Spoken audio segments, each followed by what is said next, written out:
ole tli tu te tan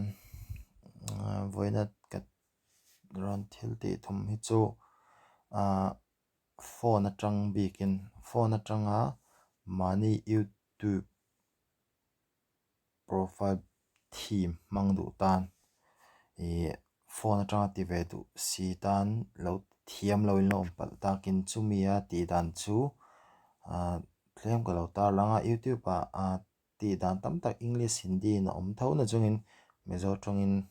ka lo ti ve renga ti hin la che lo in ka hria ama sabera chuan Chrome hian in lut tanga Google Chrome du tu saman chuan hei search engine lo hemi I a link omna achung a link omna hianin ta hian ka lu na hianin youtube.com ti hain chunga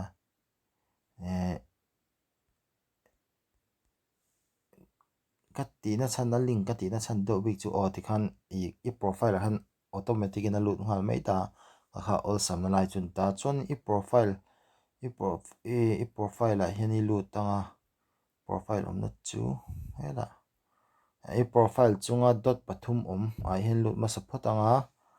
chuanin chuta chuan desktop site ti la oma hemi hi desktop site hian in danga chumi hnuwa lo lang phot se notification bell bula profile la hian I lutang chuan your channel your channel la hian I lutanga chuanin ta hian lo lang ta heta hian custom channel ti ta manage video ti lo ta chuan custom channel ti hian I lutanga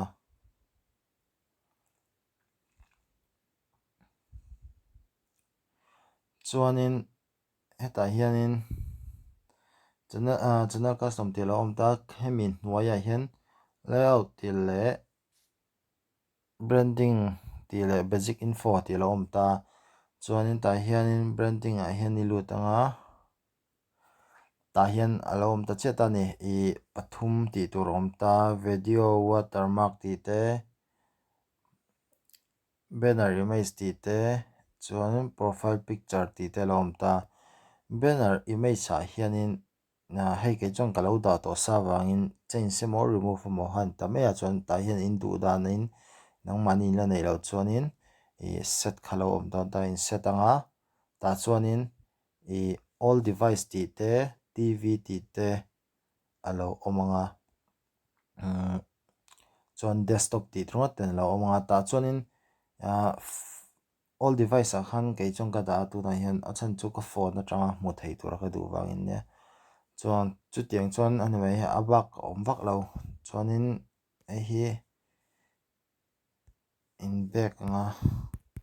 in check du chuanin YouTube ai lutanga YouTube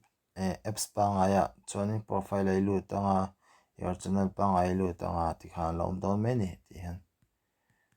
ha jong khan ni mai adang wak om lo